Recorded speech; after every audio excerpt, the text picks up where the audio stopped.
بسم اللہ الرحمن الرحیم۔ شروع کرتا ہوں میں اللہ تعالیٰ کے پاک نام سے جو بڑا مہربان اور نہایت رحم والا ہے۔ میں ہوں محمد عبد الرحمن صدیقی۔ یہ ہے فاؤنڈیشن کورس پارٹ 4۔ مارکیٹنگ کو سمجھنے سے پہلے ہمیں مارکیٹ کو دیکھنا ہوگا۔ تو مارکیٹ کسے کہتے ہیں؟ دا ایکٹ آف سیلنگ اور پرچیزنگ، یعنی کہ جہاں پر سیلنگ اور پرچیزنگ کا کام ہو رہا ہو اسے ہم مارکیٹ کہتے ہیں۔ تو مارکیٹنگ کے لیے کہا جاتا ہے کہ یہ ایک ٹیکنیک ہے پروموٹنگ، سیلنگ اینڈ ڈسٹریبیوٹنگ اور پروڈکٹ اور سروسز انکلوڈنگ مارکیٹ ریسرچ اور ایڈورٹائزمنٹ۔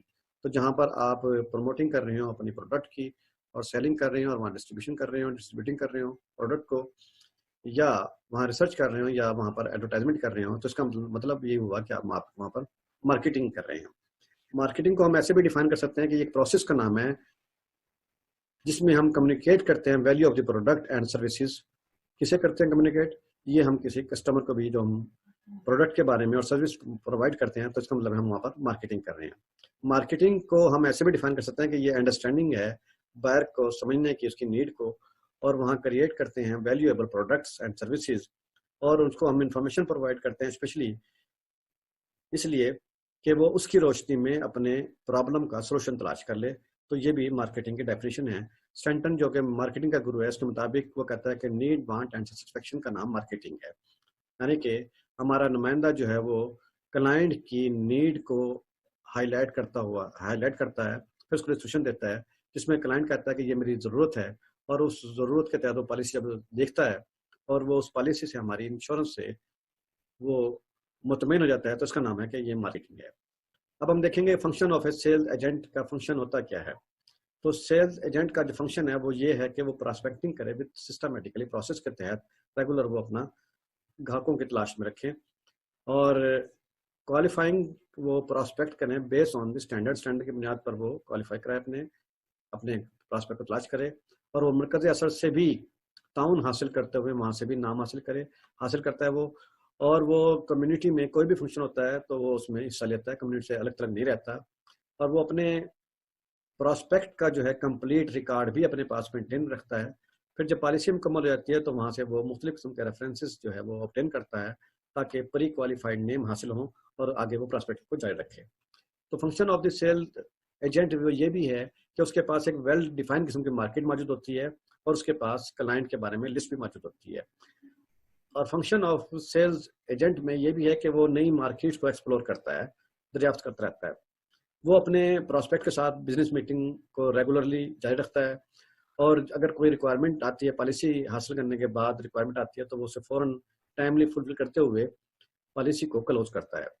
اس کے بعد فنکشن آف سیلز ایجنٹ میں یہ بھی آتا ہے کہ وہ اپنے پالیسی ہولڈر کو آفٹر سیل سروس بھی پرووائڈ کرتا ہے، اور وہ اپنے ایریا آفس کے ساتھ بھی کوآرڈینیٹ کرتا ہے، اپنے رابطے میں رہتا ہے سیکٹر آفس کے ساتھ بھی اور زونل آفس کے ساتھ بھی، تاکہ اس رابطے کی وجہ سے اس کے کنٹینیوسلی لرننگ میں اضافہ ہو سکے اور لرننگ پروسیس کا جاری رہ سکے۔ اس کے بعد دوستوں ہم یہاں پر بات کریں گے چیپٹر نمبر 13 کی، جو کہ جس میں ہم بتائیں گے کہ آپ کو رول آف انشورنس ایجنٹ کیا ہوتا ہے۔ تو انشورنس ایجنٹ کا رول بتانے سے پہلے ہم دیکھیں گے کہ انشورنس کا ایجنٹ کون ہوتا ہے۔ انشورنس کا ایجنٹ وہ ہوتا ہے a person who sell the insurance policies is called insurance agent۔ جو ہماری انشورنس کی پالیسیز کو سیل کر رہا ہے وہ ہمارا انشورنس کا ایجنٹ ہے۔ اس کی ایکٹیویٹیز کیا ہوتی ہیں کہ وہ ہمیشہ جو ہمارا انشورنس کا ایجنٹ ہوتا ہے وہ سیل سائیکل کو فالو کرتا ہے۔ وہ سب سے پہلے پراسپیکٹنگ کے لیے سناتا ہے، پراسپیکٹ تلاش کرتا ہے، پھر اس کو میں پری اپروچ کرتا ہے، پھر اپروچ کرتا ہے، پھر اس کے بعد فیکٹس فائنڈنگ انٹرویو کرتا ہے اپنے پراسپیکٹ کے ساتھ، اور اس کے بعد اس کے پاس لے کر سولوشن جاتا ہے۔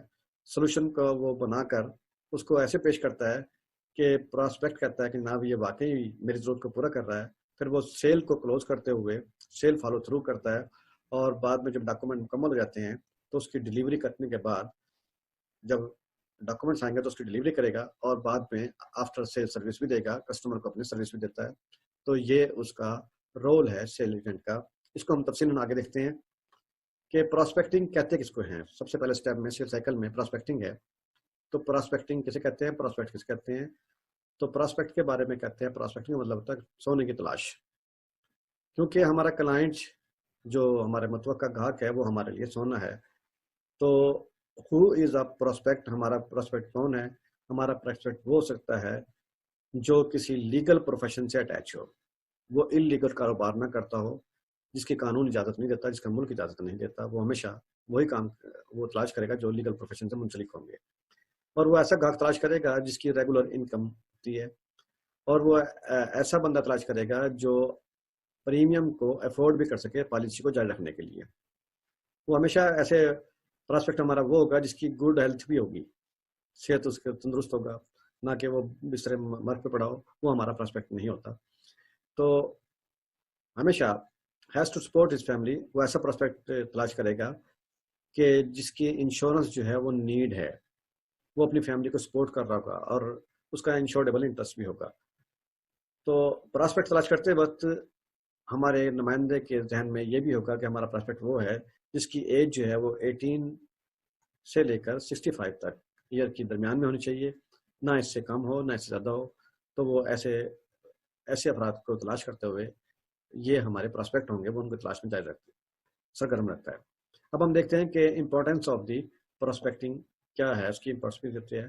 یاد رکھیے پراسپیکٹنگ کی امپورٹینس یہ ہے کہ یہ ہمارے لیے ایک فیکٹری کا را مٹیریل ہوتا ہے. جس فیکٹری میں را مٹیریل کے بغیر فیکٹری نہیں چل سکتی، تو ہمارے انشورنس کاروبار بھی پراسپیکٹ کے بغیر نہیں چل سکتا. تو اچھا جو ہمارا ایجنٹ ہوتا ہے وہ مور نمبر آف پراسپیکٹ جو ہے وہ تلاش کرتا ہے، تاکہ اس کی کامیابی کے جو امکانات ہیں اس پروفیشن میں وہ ہمیشہ روشن رہے پراسپیکٹنگ کی وجہ سے. اب یہ پراسپیکٹ ہم تلاش کہاں سے کریں گے؟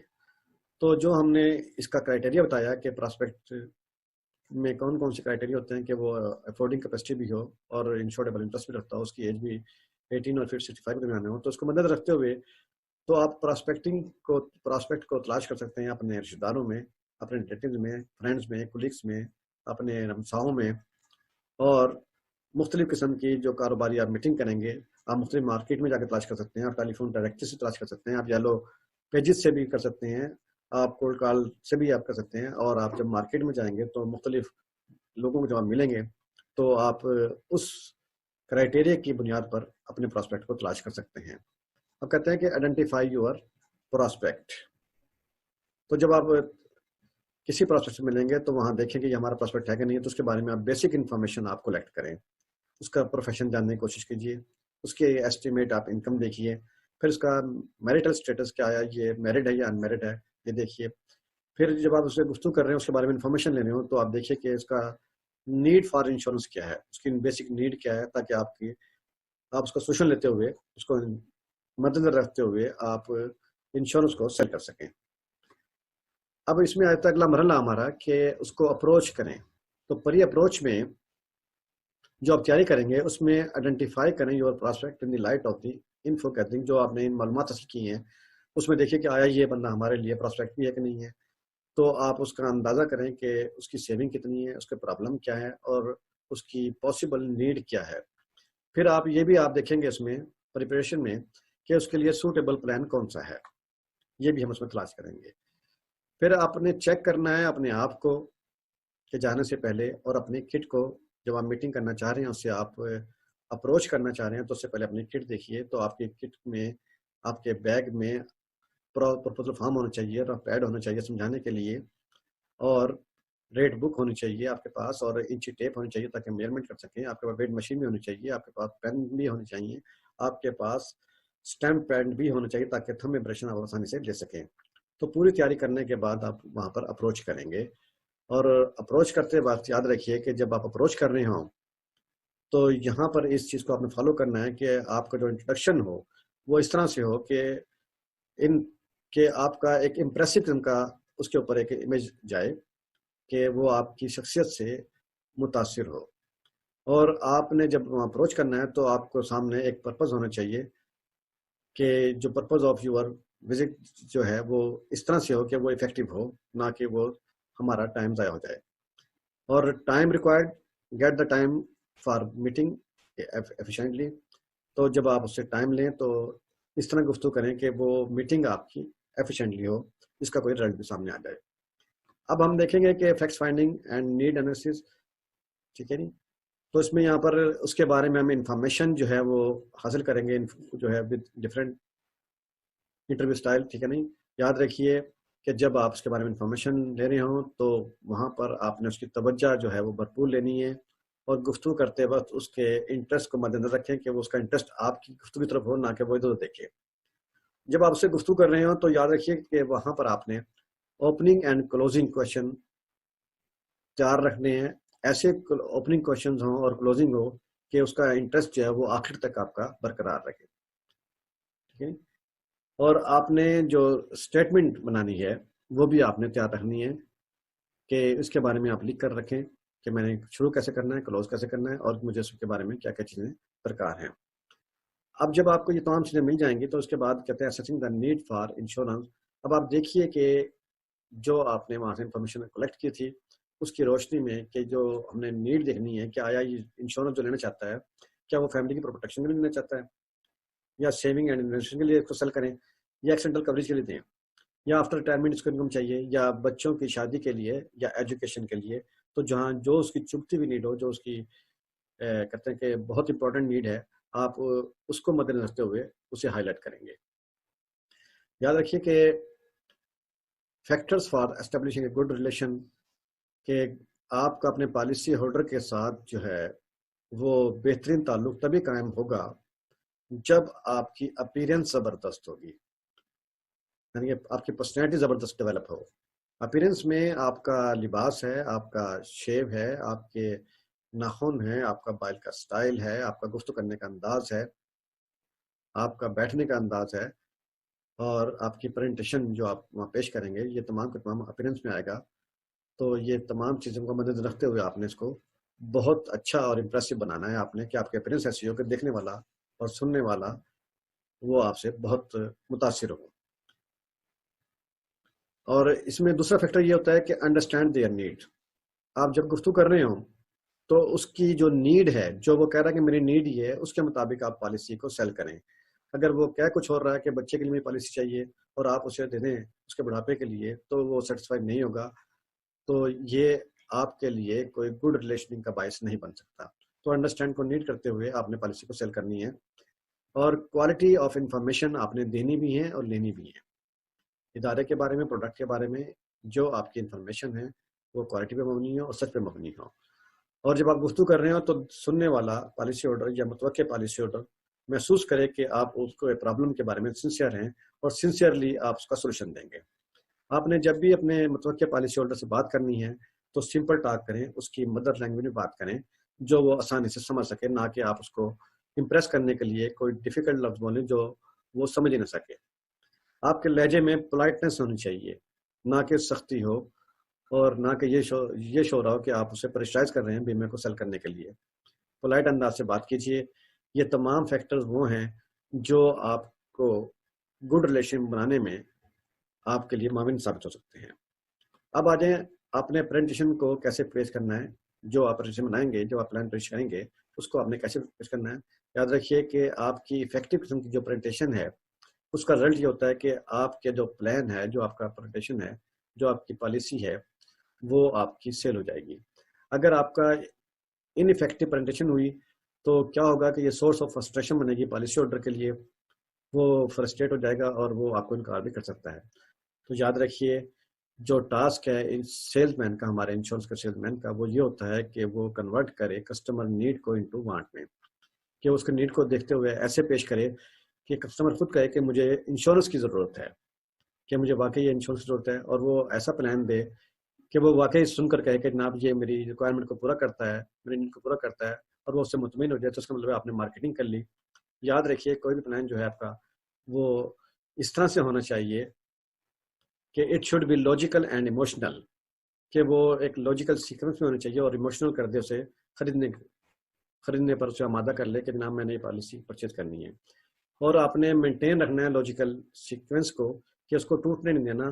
تسلسل کو برقرار رکھتے ہوئے ایک کے بعد دوسرا اسٹیپ، دوسرے کے بعد تیسرا اسٹیپ، اس طرح سے آپ سے رکھیں گے. پھر گیو ریزن فار بینگ، اسے نظر آئے کہ میری اس پروڈکٹ کو خریدنے کی کیا وجوہات ہیں. اور آپ نے اسٹیبلش کرنا ہے اس کے پرابلم کو، جو آپ پرابلم محسوس کر رہے ہیں کہ اس کو یہ پرابلم فیوچر میں ہو سکتا ہے، تو آپ نے اس پلان میں اس کو اسٹیبل کرنا ہے، اور وہ اس طریقے سے کریں کہ جب آپ پیش کر رہے ہو تو اسے سولوشن نظر آ رہا ہو آپ کے پروڈکٹ میں، کہ واقعی جو میں فیوچر میں جا کر پرابلم کو فیس کروں گا مجھے اس پروڈکٹ میں اس کا سولوشن نظر آ رہا ہے۔ تو دوستو جب آپ یہ پیش کر رہے ہوں گے، یقیناً بات ہے کہ پھر آپ کے سامنے مختلف قسم کے آبجیکشن آئیں گے جس کو آپ نے ہینڈل کرنا ہے۔ تو آبجیکشن کا مطلب یہ ہوتا ہے، اس سے آپ نے گھبرانا نہیں ہے۔ آبجیکشن کا مطلب یہ ہوتا ہے، ہمیشہ وہ یہ شو کر رہے ہوتے ہیں آپ کے لیے کہ سننے والا جو آپ کا پراسپیکٹ ہے، جو آپ کا متوقع گاہک ہے، وہ آپ کی طرف توجہ دے رہا ہے اور وہ آپ کی بات میں انٹرسٹ لے رہا ہے، اور وہ دیکھ رہا ہے کہ جو مستقبل میں پاسبلٹیز ہیں کہ مجھے اس کا سولوشن مل رہا ہے۔ تو یہاں پر آبجیکشن کی وجہ سے وہ چاہتا ہے کہ مجھے مزید انفارمیشن دی جائے، اور وہ آپ کی بات کو ویلیوٹ کر رہا ہے جو آپ اسے پرپوزل دے رہے ہیں۔ اگر وہ کوئی اعتراض نہیں کر رہا تو اس کا مطلب یہ ہوا کہ ہمیں اپنے ٹیکٹکس کو چینج کرنا پڑے گا، ٹھیک ہے نا، کہ اس کو کوئی اعتراض نہیں ہو رہا۔ اور اعتراض کا نہ ہونے کا مطلب یہ ہوتا ہے کہ وہ کنسیلنگ کر رہا ہے سم تھنگ کو، کوئی بات کو چھپا رہا ہے، وہ شاید وہ آپ سے ایکسکیوز کر لے گا، اور اس کا یہ بھی مطلب ہوتا ہے کہ وہ آپ کی بات میں انٹرسٹڈ نہیں ہے، وہ آپ سے پالیسی پرچیز کرنا نہیں چاہتا۔ تو آبجیکشن کا مطلب جو ہے ہم کہتے ہیں کہ یہ باعث رحمت بھی ہوتا ہے، اور آبجیکشن کا مطلب یہ ہوا کہ میرے اس آبجیکشن کو دور کیجیے تاکہ میں پالیسی کو خرید سکوں۔ تو آبجیکشن جو ہے ایک اچھا ہمارا سائن ہوتا ہے۔ اب آنے کلوزنگ کی طرف، جب ہم کلوزنگ کی طرف آئیں گے تو یاد رکھیے کہ آپ نے اپنے متوقع پالیسی ہولڈر سے، جو ہمارا پالیسی ہولڈر بننے والا ہے، جو ہمارا گاہک بننے والا ہے، جو ہمارا کنزیومر بننے والا ہے، اس کے ساتھ آپ نے سچ بولنا ہے، اس سے آپ نے کوئی من گھڑت باتیں نہیں کرنی، کوئی مس پریزنٹیشن نہیں دینی آپ نے، اور کوئی آپ نے ایسی بات جو کہ حقیقت و مبنی نہ ہو اس کا آنسر اس طرح سے نہ دیں۔ آپ نے کوشش کرنا ہے کہ جس سوال کا جواب آپ کو نہ آ رہا ہو تو آپ اسے ٹائم دے لیں اور اس کے بارے میں آپ معلومات حاصل کریں، اور اس کو صحیح جواب جا کر وقت دیں اور جلد دیں۔ یعنی کہ آپ نے اس نے جو اعتراض کیا، آپ ہفتے کے بعد جانے ہیں اور وہ آپ کا منتظر بیٹھا ہوا ہے، تو جب بھی کوئی کوشچن ریز ہو جس کے سوال کا جواب آپ کو نہ آتا ہو تو اس کے جواب دینے میں آپ جلدی کیجیے، انفارمیشن حاصل کیجیے، اس کو جا کر مطمئن کیجیے۔ اگر آپ چاہتے ہیں کہ بینگ اے پروفیشنل کہ آپ پروفیشنل بن جائیں تو گیٹ دا فالوئنگ بینیفٹس۔ تو جب آپ پروفیشنل بنیں گے ان کو سیل سائیکل کو فالو کرتے ہوئے، تو آپ کو یہ بینیفٹ ہوگا کہ آپ کے کسٹمر کی تعداد جو ہے وہ بڑھ جائے گی، اور وہ آپ کے پاس ریٹین بھی کریں گے اور آپ کے ساتھ وہ لائل بھی ہوں گے۔ پروفیشنل بننے سے فائدہ یہ بھی ہوگا کہ آپ کی سیل بڑھے گی اور آپ کی پرسنلسی بھی انکریز کرے گی۔ پروفیشنل بننے کا فائدہ یہ بھی ہوگا آپ کو کہ آپ امپروو کریں گے اپنا امیج بھی، اور اپنے ادارے کا امیج، اسٹیٹ لیول کا امیج بھی آپ کلائنٹ کی نظر میں امپروو کریں گے۔ اور پروفیشنل بننے کا فائدہ یہ بھی ہوگا کہ آپ کی انکم جو ہے وہ ریگولیٹ ہو جائے گی، اور پروفیشنل بننے کا فائدہ یہ بھی ہوگا کہ آپ کا ہائی مورال تھرو سکسیس وہ قائم رہے گا۔ اور پروفیشنل بننے کا فائدہ یہ بھی ہوگا کہ آپ کے اندر ایک کانفیڈنس جو ہے وہ سیلف ڈیولپ ہو جائے گا، جو کہ آپ کی بیٹر پروموشن کے لیے کام آئے گا۔ Chapter number 14، personal development. Personal development covers activities that improve awareness and identity, develop talent and potential۔ یعنی کہ ایسی ایکٹیویٹیز جو کہ معلومات اور آپ کی شناخت کو بہتر بنائے اور اس کی وجہ سے ذہانت اور صلاحیتوں میں کئی گنا اضافہ ہوتا ہو، ٹھیک ہے نا۔ اس سے نہ صرف ہمارے کردار کی تعمیر نو ہوتی ہے بلکہ ہمارے معیار زندگی میں بھی اضافہ ہوتا ہے، اور ہم اپنے خوابوں اور خواہشات کے اصول میں یہ ایکٹیویٹیز جو ہے ہمارے لیے معاون ثابت ہوتی ہے۔ تو اسے ہم کہتے ہیں پرسنل ڈیولپمنٹ۔ تو ایسی ایکٹیویٹیز جو کہ فارمل ہوں یا انفارمل ہوں، جس سے ہمارے اندر کوئی ڈیولپمنٹ پیدا ہو، اس میں اساتذہ، ٹیچر، گائیڈ، کونسلر، مینیجر یا لائف کوچ یا اپنا منٹور جو ہے وہ بہت اہم کردار ادا کرتے ہیں۔ تو ڈیولپمنٹ سے مراد، پرسنل ڈیولپمنٹ سے مراد کہ ایسی ایکٹیویٹیز یا ایسا پروگرام یا ایسا مٹیریل یا ایسی ٹیکنیک یا اسیسمنٹ سسٹم جو کہ آرگنائزیشن میں رہتے ہوئے ہمارے اندر پرسنل ڈیولپمنٹ پیدا کرے، اسے ہم کہتے ہیں کہ یہ ایک اچھا نظام ہے اور یہ پرسنل ڈیولپمنٹ ہے۔ اب اس کے بعد ہم دیکھتے ہیں کہ ایکٹیویٹی فار پرسنل ڈیولپمنٹ کہ وہ کون سی ایکٹیویٹیز ہیں جو ہمیں پرسنل ڈیولپمنٹ کریں گی، تو پہلی ایکٹیویٹی یہ ہے کہ پروڈکٹ نالج، یعنی کہ جس ادارے میں بھی اگر آپ کام کر رہے ہیں اس کی پروڈکٹ کے بارے میں مکمل علم کا ہونا بہت ضروری ہے کہ اس کے ایڈوانٹیجز کیا ہیں اور اس پر اٹھنے والے سوالات کے جوابات کیا ہیں، تاکہ ہم پالیسی ہولڈر کو جو بھی ہمارے ساتھ ہے منسلک اس کو ہم مطمئن کر سکیں۔ اس کے بعد ہے کسٹمر اورینٹیڈ بزنس ٹارگیٹ، کہ کوشش کیجئے کہ ایسی سروس، یعنی کہ service offer by the company should be customer satisfaction. جو بھی کمپنی جو ہے اگر وہ چاہتی ہے کسٹمر اورینٹیڈ بزنس حاصل کرے، ٹارگیٹ حاصل کرے، تو وہ ایسی سروس مہیا کرے جس سے کسٹمر جو ہے وہ سیٹسفائی ہونا چاہیے، یعنی کہ کسٹمر کو نیڈ بیس پر اپنی پروڈکٹ سیل کرنی چاہیے۔ ہمیں چاہیے کہ ہم اس کو نیڈ کے بیس پر پروڈکٹ کا سیل کریں۔ اگر ہم ایسا کریں گے تو اس سے نہ صرف ہمارے بزنس میں اضافہ ہوگا بلکہ کسی بھی مارکیٹ میں ہم ٹارگیٹنگ بزنس جو ہے وہ حاصل کر سکتے ہیں۔ اب آ جائیں ہم اس میں دیکھتے ہیں نمبر 3 پر ٹائم مینجمنٹ کیا ہوتی ہے۔ یاد رکھیے ٹائم مینجمنٹ کا مطلب ہے کہ the process of organizing and planning, کہ ایسی پروسیس یا ایسی ایکٹیویٹی جس میں ہم آرگنائز کریں اپنے آپ کو اور پلاننگ کریں، اس کا نام ٹائم مینجمنٹ ہے، اور ٹائم کا ہم خیال رکھیں۔ تو مینجمنٹ کرتے وقت ہمیں چاہیے کہ اپنے ٹائم کو بھی ہم بہتر طور پر کنزیوم کریں اور اس کی بھی ہم مینجمنٹ کریں، کہ کہیں ایسا ہو کہ بہت ساری ایکٹیویٹیز ایسی ہیں جس سے ڈلفل نہیں ہوتی، تو ہمیں وہاں پر ٹائم کو صرف نہیں کرنا چاہیے۔ اگر ہم صحیح جگہ پر صحیح ٹائم پر کام کریں گے تو اس سے نہ صرف ہماری پروڈکٹیوٹی بڑھے گی بلکہ ہمارا کام جو ہے وہ افیکٹو بھی ہوگا اور ایفیشینٹ بھی ہو جائے گا۔ اس کے بعد آتے ہیں لانگ ٹرم ریلیشن، یعنی کہ آپ ڈیولپ کیجئے اپنے کسٹمر کے ساتھ لانگ ٹرم ریلیشن۔ وہ کیسے ہوتا ہے؟ تو اس کے لیے ضروری ہے کہ آپ کی جو بھی ڈیلنگ ہو وہ ٹرانسپیرنٹ ہو، ہمیشہ کہ صاف ستھری ڈیلنگ رکھیے، اپنے کسٹمر کو آپ انگیج رکھیے، یعنی کہ رابطے میں رہیے۔ آپ اس سے ای میل پر بھی رابطہ کر سکتے ہیں، آپ اس سے سوشل میڈیا کے تھرو بھی کر سکتے ہیں، آپ اس کو واٹس ایپ کے تھرو بھی رابطے میں رہیے، اور تاکہ آپ کا کسٹمر جو ہے وہ مطمئن رہے اور اس سے آپ کا ریلیشن ڈیولپ ہوتا جائے، اور الاؤ کریں کہ آپ کا کسٹمر جو ہے وہ ایکسپیرینس کرے یور برانڈ۔ ایک برانڈ لینے کے بعد بھی، یا اس نے لی ہے نہیں لی تو وہ اس کے لیے ایکسپیرینس کرے، اگر لی ہوئی ہے تو مزید برانڈ بھی وہ آپ سے پرچیز کرے۔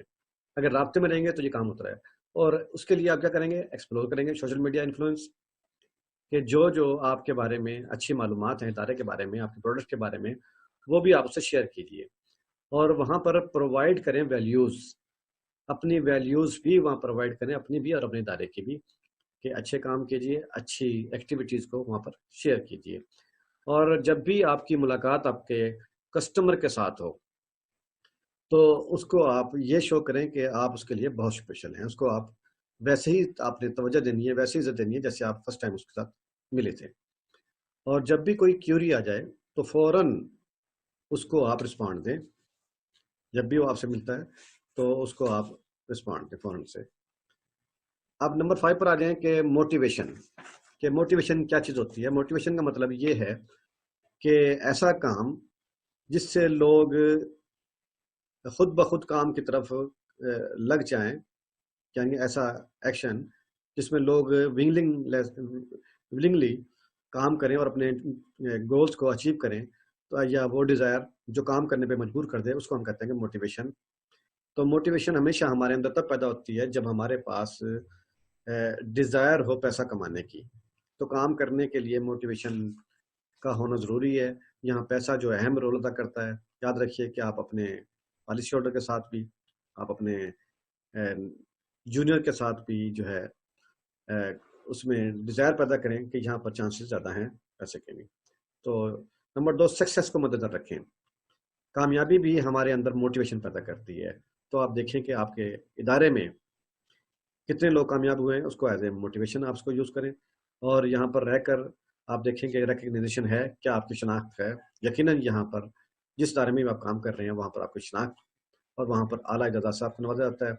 جاب کے سیٹسفیکشن، آپ کمپیئر کیجئے جابس کو ادر کمپنیز کے ساتھ، تو آپ کو یہاں پر سیٹسفیکشن نظر آئے گی، یہ بھی آپ کے لیے باعث موٹیویشن ہے۔ ٹیم ورک، یہاں پر کام کرنے کرتے وقت آپ کو ٹیم ورک کرنے کا موقع ملے گا، جبکہ دوسری جگہ پر یہ سہولت موجود نہیں ہے۔ یہ بھی ایک موٹیویشن ہے۔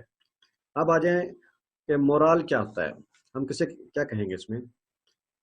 اس کا مطلب یہ ہوا مورال کا کہ یہ کسی گروپ کے ممبران کی صلاحیت ہے جو کسی ادارے یا گول پر اعتماد کو برقرار رکھتی ہے۔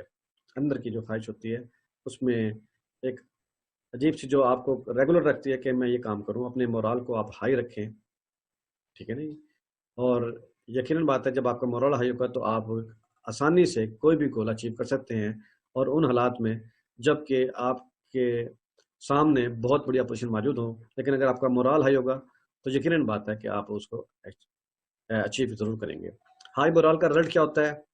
ہائی مورال کا رزلٹ یہ ہوتا ہے کہ اس کی وجہ سے ملازمین میں دل جمعی کے ساتھ کام کرنے کی صلاحیت پیدا ہو جاتی ہے، یعنی کہ team work on the part of employees. اس کا اور فائدہ کیا ہوتا ہے کہ سینس آف آرگنائزیشن کمٹمنٹ وہ ڈیولپ ہو جاتی ہے۔ اس کے ساتھ ساتھ یہ فائدہ بھی ہوتا ہے کہ ہائی مورال رکھنے کا کہ جب بھی کوئی کنفلکٹ آتا ہے اور وہ نمایاں ہو جاتا ہے تو اس کو ہم سولو کر لیتے ہیں امیڈیٹلی۔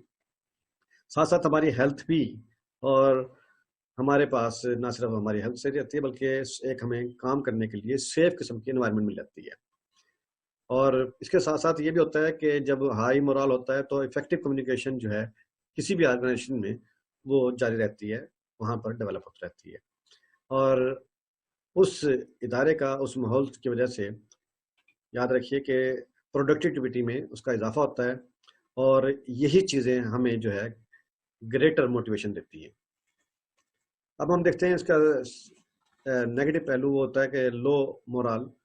اگر کبھی بھی یہ کسی ٹیم کا یا کسی ادارے میں یہ لو مورال ہو جائے تو وہاں کیا ہوتا ہے، اس کا نقصان یہ ہوتا ہے کہ بہت ساری مشکلات اور شکایات اور تنازعات جو ہیں وہ اس آرگنائزیشن میں کھڑے ہو جاتے ہیں، اور امپلائیز جو ہیں ان میں ہائی ریٹ ہو جاتا ہے ایبسنٹیزم کا اور ٹرن اوور کا، یعنی کہ وہ لوگ جو ہے کام میں غیر حاضر رہتے ہیں اور چھوڑنے کا تناسب بھی اس کا ہائی ہو جاتا ہے، اور وہ ڈسسیٹسفیکشن ہوتی ہے ان کا، وہ مطمئن نہیں ہوتے اپنے سینئر سے بھی بات کرتے ہوئے بھی، ان پہ اعتماد جو ہے وہ لوز پڑ جاتا ہے۔ پھر پور ورکنگ کنڈیشن، اس ماحول میں ورکنگ کنڈیشن جو ہے کام کرنے کی وہ بہت پور ہو جاتی ہے، امپلائیز جو ہیں وہ فرسٹریشن کا شکار ہوتے ہیں، اور وہاں پر پروڈکٹیوٹی یعنی کہ فرسٹریشن کی وجہ سے وہاں پروڈکٹیوٹی جو ہے وہ ڈیکریز کر جاتی ہے، اور پھر کیا ہوتا ہے کہ لیک آف موٹیویشن بنتی ہے، یعنی کہ ڈی موٹیویٹ ہمارے امپلائیز ہونا شروع ہو جاتے ہیں۔ تو ہمیں کام کرنے کے لیے ہائی مورال کو رکھنا چاہیے۔ اب آ جائیں کہ کمیونیکیشن سکل کسے کہتے ہیں؟ تو یہ وہ ایبلٹی ہے کمیونیکیٹ کرنے کے لیے جو اپنے سینئر سے کہتے ہیں نا کہ اگر آپ بات کریں اپنے سینئر کے ساتھ یا اپنے سٹاف کے ساتھ تو اس انداز میں کریں کہ وہ مؤثر ثابت ہو۔ تو اس میں صلاحیت کرنا انتہائی ضروری ہے کہ اس میں بھی آپ کے اندر ایک سکل پیدا ہونی چاہیے، اور یہ امپورٹنٹ ہے ایفیکٹولی کہ اپنے پیغام کو آپ آگے ریسیو کرائیں۔ تو کمیونیکیشن سکل پیدا کرنے کے لیے پہلی جو ضرورت ہے سب سے پہلے وہ یہ ہے کہ لسننگ، کہ اگر آپ چاہتے ہیں کہ کمیونیکیشن سکل پیدا ہو جائے تو سنیے، جو سن سکتا ہے وہ بول بھی سکتا ہے۔ پھر verbal and non verbal communication, یاد رکھیے جو بھی کمیونیکیشن ہو وہ وربل ہو یا نان وربل کمیونیکیشن ہونی چاہیے، اس میں آپ بات کریں گے، اور اس میں کلیئرٹی ہونی چاہیے اور وہ کلیئر بات ہونی چاہیے۔ پھر آپ کی گفتگو جو ہے وہ فرینڈلی ماحول میں ہونی چاہیے اور ہمدردانہ انداز میں ہونی چاہیے۔ اس کے ساتھ ساتھ کہتے ہیں کہ کانفیڈنس ود اوپن مائنڈنس، جب آپ کی کمیونیکیشن بہتر ہوگی تو اعتماد بھی ڈیولپ ہوگا، اعتماد سے بات کیجیے، اوپن مائنڈ کے ساتھ بات کیجیے، اور دوسروں کو رسپیکٹ دیجیے، اور پھر آپ دیکھیں کہ اس کا فیڈ بیک بھی آپ کو اچھا آئے گا۔ اور جب بھی آپ چاہتے ہیں کہ افیکٹو قسم کی کمیونیکیشن آپ رکھیں تو اس کے لیے رائٹ میڈیم کا یوز کریں، یعنی کہ پیغام پہنچانے کے لیے صحیح میڈیم استعمال کریں تاکہ آپ کا رائٹ میسج رائٹ جگہ پر صحیح طریقے سے کنوے ہو سکے۔ اب آ جائیں اس میں ہم دیکھتے ہیں کہ بیہیویئر آپ نے دوسروں کے ساتھ کیسا رکھنا ہے۔ تو پرسنل ڈیولپمنٹ میں بیہیویئر کا بھی بہت رول ہے، تو آپ کو چاہیے کہ آپ پیشہ ورانہ رویہ اختیار کریں اور learn to take criticism gracefully, یعنی کہ کرٹیسزم کو آپ نے پازیٹیو لینا ہے، نیگیٹو نہیں لینا، اور اس سے خوبصورت انداز میں کہ یہ میری اصلاح کے لیے کیا گیا ہے یہ، تو اس کو آپ نے پازیٹیو لینا ہے. اور کلٹیویٹ کریں گڈ ریلیشن ود کسٹمر، اپنے کسٹمر کے ساتھ اچھے تعلقات کو آپ بڑھائیں، ڈیولپ کریں، تاکہ آپ کو اس میں بزنس میں بھی فردر فائدہ ہو سکے. اور لرن کریں new skills from different activities, کہ آپ نئی نئی مہارتیں حاصل کریں مختلف ایکٹیویٹیز کے ذریعے، اور مینٹین رکھیں اپنی جاب کو، صاف ستھرا رکھیں تاکہ آپ کا ریکارڈ صاف ستھرا رہے. اور ٹائم پر آئیے، ٹائم پر اپنے کام کو کیجیے. Always be positive and confident, ہمیشہ آپ پازیٹیو رہیے، دوسروں کے بارے میں بھی، اپنے بارے میں بھی. اور اپنے لباس جو ہے وہ آپ نے پراپرلی یوز کریں جو جاب کے لیے ہوتا ہے، یعنی کہ آپ جاب پر ایسا لباس نہ پہنیں جس کا نیگیٹو اثر آپ کے کسٹمر پڑے اور آپ کے ماحول پر پڑے. اور آپ نے don't spend much time on personal phone calls. آج کل یہی ٹرینڈ ہے کہ لوگ موبائل پر اور فون پر لمبی چوڑی گفتگو کرتے ہیں اور فضول گفتگو کرتے ہیں، اس سے آپ نے پرہیز کرنا ہے. اور دوسروں کو ایکسیپٹ کیجئے، قبول کیجئے، ان کو رسپیکٹ دیجئے. اب چیپٹر نمبر 14 میں ہم آتے ہیں. چیپٹر نمبر 14 جو ہے یہ لا اینڈ ریگولیشنز ہیں، جو کہ بہت امپورٹنٹ ہیں. یاد رکھیے گا کہ 19 اگست 2000 کو صدر پاکستان نے انشورنس ایکٹ جو تھا 1938 کو انہوں نے ریپلیس کیا، اور انہوں نے نیا ہمیں ایک انشورنس آرڈر جاری کیا جس کو ہم کہتے ہیں 2000 جاری کیا، وہی انہوں نے نافذ کر دیا. اس انشورنس آرڈیننس 2000 کے مطابق وہ کہتے ہیں ٹو ریگولیٹ کریں the business of the insurance industry, تاکہ انشورنس انڈسٹری کا جو بزنس ہے وہ ریگولیٹ ہو جائے. اور وہ یہ بھی چاہتے تھے کہ اس آرڈیننس کے تحت یہ بھی چاہا گیا ہے کہ وہ انشور کیا انہوں نے protection of interest of the policy holder, کہ پالیسی ہولڈر کے مفادات کو تحفظ دیا گیا ہے. اس آرڈیننس کے تحت انہوں نے پروموٹ کیا ہے انشورنس انڈسٹری کو، تاکہ اس میں ایک ساؤنڈ قسم کی ڈیولپمنٹ پیدا ہو جائے. لہذا آرڈیننس کے تحت لائف انشورنس جو ہمارا بزنس ہے اس کو انہوں نے فردر کلاسیفائڈ کیا ہے 4 پارٹس میں. پہلا پارٹ اس میں یہ ہے کہ number 1 ordinary life business, number 2 پر یہاں پر انہوں نے کہا کہ کیپٹل ریڈمپشن بزنس کو انہوں نے کہا. نمبر 3 پر یہاں پر پینشن فنڈ بزنس بھی لائف فنڈ کا ایک حصہ بنا دیا ہے. اور نمبر 4 پر انہوں نے ایکسیڈنٹل اور ہیلتھ بزنس کو بھی اس کا پارٹ بنا دیا ہے. اب ہم دیکھیں گے کہ ایس ایس سی پی کے انشورنس رولز کیا ہیں 2017 کے مطابق. یہاں پر انہوں نے کہا کہ conduct of a agent and insurer, یعنی کہ انہوں نے انشورنس ایجنٹ کو بھی پابند کیا ہے کہ وہ آرڈیننس کی پاسداری کرے. سیکشن 96 سے 99 کے مطابق ایک ایجنٹ کو رول کی اگر خلاف ورزی کرتے ہوئے پایا گیا تو وہ اس ایجنٹ کو 5 سال کے لیے نااہل قرار دے سکتے ہیں. اب وہ رول میں کیا کہا گیا ہے کہ اگر اس نے سیکشن 96 کے مطابق اس کے کسی بھی پارٹ کی خلاف ورزی کی تو وہ ایجنٹ جو ہے 5 سال کے لیے نااہل ہو سکتا ہے، وہ کسی کمپنی میں کام نہیں کر سکتا ہے. اور اسے وارن کیا ہے کہ اگر وہ ایجنٹ پہلے کسی سابقہ انشورنس کمپنی میں کام کر رہا تھا اور وہ اس کے کاغذات کو یوز کر رہا ہے اور اس کے کور کو بھی یوز کر رہا ہے، جبکہ اس نے ایک نئی انشورنس کمپنی کو جوائن کر لیا ہے، تو یہ رول کی خلاف ورزی ہوگی، تو اس کے خلاف ایکشن بھی ہو سکتا ہے. اور یہاں ایجنٹ کو یہ بھی کہا گیا ہے کہ جب بھی وہ پالیسی ہولڈر سے رقم وصول کرے تو وہ جو مقررہ مدت ہے جو بہت تھوڑی سی ہوتی ہے اس کے اندر فوراً اس کی رسید کٹوا کر پالیسی ہولڈر کو وہ رسید جو ہے کنوے بھی کرے اور اس کو وہاں پر اس کو پہنچا دے. اور یہاں پر یہ بھی کہا گیا ہے کہ کوئی بھی کسی پالیسی ہولڈر سے اگر آپ وہ رقم وصول کرتا ہے یا اس کی ادائیگی کرتا ہے تو اس میں اگر اس نے اپنے انشورر کی رضامندی اس میں شامل نہیں تھی تو یہ بھی رول کی خلاف ورزی ہوگی، یہاں پر بھی اس کے خلاف ایکشن ہو سکتا ہے. اس میں اس رول کے مطابق یہاں انشورر کو بھی پابند کیا گیا ہے کہ وہ کسی ایسے ایجنٹ کو بھرتی نہ کرے جس کے خلاف پہلے سے شکایات موجود ہوں، اور اگر اس کے خلاف کوئی تحریری شکایت موجود ہے تو انشورر کو پابند کیا گیا کہ وہ 2 ماہ کے اندر اس کا حل تلاش کرے، اس کو سولو کرے. اور ایسے شخص کو بھی انہوں نے منع کیا ہے انشورر کو کہ وہ ایسے شخص کو بھرتی نہ کریں جس کا نام کوئی اور ہو، یعنی کہ وہ سرے سے کاغذوں میں تو موجود ہو لیکن فزیکلی موجود نہ ہو، اس کی جگہ پر کوئی اور کام کر رہا ہو، تو ایسے بندوں کو بھی بھرتی نہ کرے. اور اگر اس کے پاس کوئی شکایت آ جاتی ہے تو 2 ماہ کے اندر اس کو آپ سالو کریں گے. اگر وہ ناکام رہے تو یہاں وارن کیا انہوں نے انشورر کو، کمپنی کو، کہ اگر اس نے اپنے ایسے ایجنٹ کے خلاف کارروائی نہ کی تو اس انشورر کے خلاف کارروائی ہوگی. اب آ جائیں یہاں پر qualification required for the insurance agent. تو یہاں پر یہ بتایا گیا کہ 30 جون 2017 سے پہلے جو بھی ورکر بھرتی ہوئے تھے اس کے لیے جو بھی تعلیم تھی، میٹرک تھی یا نہیں تھی، تو وہ ویسے ہی کام کرتے رہیں گے. لیکن 30 جون 2017 کے بعد جو بھی اب نئے ایجنٹ بھرتی ہوں گے اس کے لیے ضروری ہے کہ ایف اے یا ایف ایس سی یا ایکویلنٹ یا ایچ ایس سی سرٹیفکیٹ یا اس سے اب تعلیم والے ہی بھرتی ہوں گے، اس سے بلو والے بھرتی نہیں کر سکیں گے.